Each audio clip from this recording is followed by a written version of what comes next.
Esiva, this is Geoblazable coming at you with another For Honor video. Today I want to go ahead and break down the gear and explain what you need to look out for the gear depending on your style of play and depending on what type of game mode you're going to have. Also cover some misconceptions on what the gear actually means to do and what you could expect when you get this gear. As you guys know, you'll be getting a bunch of gears, and knowing which gear is the one you're going to want to have is going to be very important. But before we get started, I want to say thank you for everybody that's shown mass support and subscribed to the channel.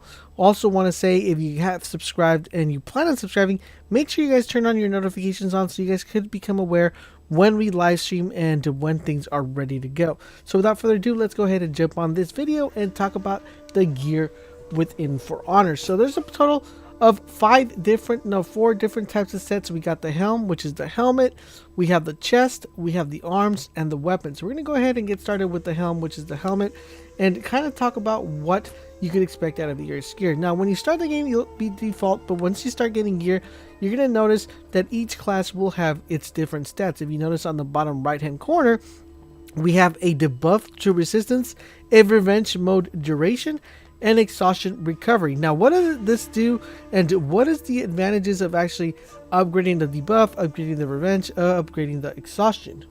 Now let's go ahead and break down each individual one. The debuff is pretty much only effective on the resistance you get from your enemy's perks. So for example, arrows that are flying, or if they're throwing you, if you upgrade that, you're going to take less, you're going to be more resistant to the enemy's ability or perks that are being thrown to you.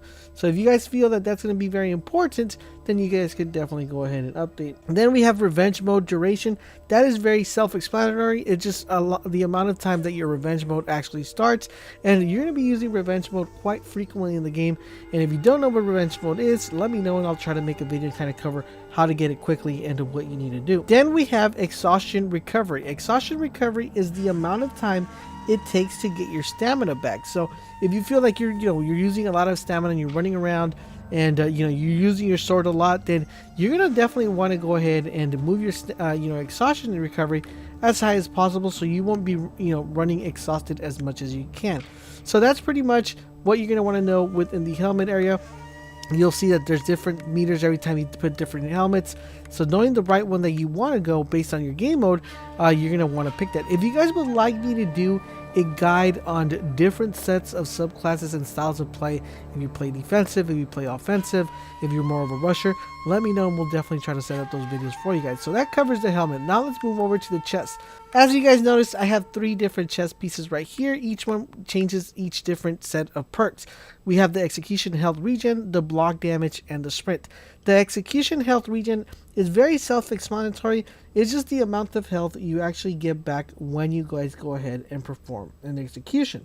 Now the cool part of this one is the block damage. The block damage is the amount of damage that you actually deal when you're hitting someone. One cool thing that I want to let you guys know, even when the person blocks, if you have this very high, then that person will still go ahead and increase the damage. So if the person's blocking, if you have this boosted a little bit higher, the damage will also go ahead and be increased even if the person blocks. Now this doesn't count parries, but it does count the amount of damage you actually output when you're blocking. So if the person blocks, you'll still do damage. If the person doesn't block, your damage will be more increased. So looking for a chest piece with a good amount of block damage is actually very, very good. And the last one, which is sprint speed, is pretty self-explanatory. It's the amount of how fast you actually sprint within the game.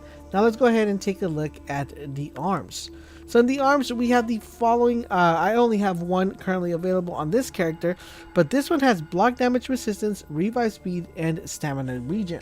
This one's actually pretty tricky because this one's going to be determined on the first one is the block damage resistance. This is how little damage you actually take. So opposed to the other one is not that is how much you deal. This one's actually how much damage you're able to absorb from getting hit.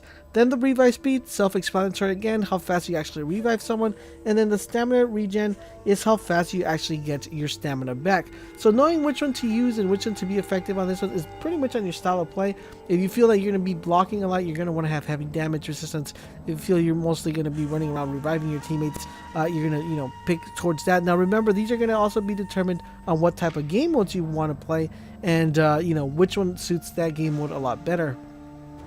Next up, we have the sword. Now, this is going to be similar to every other character. Every other character has its blade, has its own set of blade and, kind of a hilt or stick and own handle. So this is particularly the blade. And, we have two blades here. One has attack, one has defense, one has stamina. Now, a lot of people have a misconception about this, and I'm going to tell you guys exactly what this means. So, for example, on attack, that's very self-explanatory. I mean, that's just pretty much the more damage you do. Now, the misconception is on defense, because a lot of people think defense is based on the amount of block power that you actually have. No, defense is the amount of damage you're actually able to take. So the higher your defense is, the more damage you'll be able to actually absorb or take in. So do keep that in mind. And of course, stamina cost reduction, it's the amount of stamina that it actually takes for your attack. So the higher you have this, the less amount of stamina you're going to be using to actually attack. The lower this is, the more stamina you'll be using for your your stamina to actually run out. So do keep that in mind. For example, if you're not that good of a player, you're going to want to have this defense really high. If you're a really good player, you don't really need that much defense, you're going to want to have your attack higher up, so it actually causes you're dealing more damage. Now, you're going to want to play with each individual one with your helmet, your chest piece, and your arms to kind of give you a good breakdown of what you want to do. Like I said, if you guys need me to do a video breakdown of kind of setup classes, defensive, offensive, let me know and I'll go ahead and get that done. Next up, we have the shaft, or the hilt, depending on if you have a sword or if you don't have a sword. This one comes with 3 different perks. It comes with the feat cooldown reduction, revenge mode defense, and revenge gained by defense. Now, the feat cooldown reduction, that is the amount of time it's going to take you to actually get your super, or I call it super, but your special ability, how fast you're going to be able to get that, and, in sense of after you used it, how fast that cooldown is, that cooldown period. Then we have the revenge mode defense. The revenge mode defense is the defense you're actually able to obtain when you're in revenge mode. So if you activate revenge mode, when you activate revenge mode, you'll be able to go ahead and get more defense when that revenge mode is activated. Now, do keep that in mind. Next up, we have revenge gained by defense. So this is basically the way how fast you actually get your revenge mode by blocking. So let's say someone's hitting you and you're blocking. It's going to increase, if you have this really high, it'll increase the amount of how fast you're going to be able to activate that revenge mode. Now, do keep in mind, if you're getting attacked by 1 or 2 people, if you block one person, you automatically block the other 3 for like about 2 seconds, I believe. It's like 1.5 seconds or 2 seconds, the amount of time you're actually able to block other incoming hits. So think about it this way. If you're doing a 1v2 or a 2v1, or a 1v3, you block one guy and some other one hits you and another person hits you, you're going to have to multiply that 3, because you're going to be able to block all those 3 hits, and your revenge mode will be activated a lot quicker if this is at a high rate. So revenge gained by defense is the amount of revenge you get by just blocking the shots.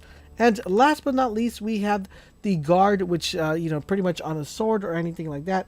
And the guard on this one, or the hilt, comes with the following. It comes with throw distance, revenge mode attack, and revenge gained by injury. So throw distance is the amount of distance you're actually going to be able to toss someone. If you're doing a duel, this is going to be very effective. Everybody's running around, grabbing someone and throwing them off a bridge or off the map. And if it bothers you, well, you might as well just get with the program. Everybody's doing it, right? So you might as well start tossing people around. Then you have revenge mode attack. This is the extra damage you actually do in recovery. So in revenge mode, sorry, not recovery, in revenge mode. So this is the amount of damage that you're going to be able to output when you're actually in revenge mode. So the higher this is, or the way you combine it with your with your shaft, then it's going to be dependent on the combination you have with your guard. So do keep that in mind. So this is the revenge mode attack, and then the last one we have revenge gained by injury. Self-explanatory. The more injured you get, the faster you're going to be able to regain your revenge just by being injured. And there you guys have it. That is the complete breakdown of the gear. That is how the gear works. Like I said, if you guys would like me to do a build guide of what I suggest for each individual different sets of attacks with different sets of game modes, then let me know in the comment section. I'll definitely pull out a video for that. I'm planning on making a video on how to play all the different game modes. Not every single one, because some of them are self-explanatory, but you know, conquest and all that stuff. How do you actually play those, or how you're able to be successful and actually win in those modes? If that's something you guys would like to see, also let me know in the comment section down below. We'll be putting out a video on dismantling, what you should dismantle, when you should upgrade, when should you consider starting dismantle, and all that good stuff. So if you want to stay up to date for all things For Honor, make sure you keep it locked on this channel, and I will catch you guys on the next video.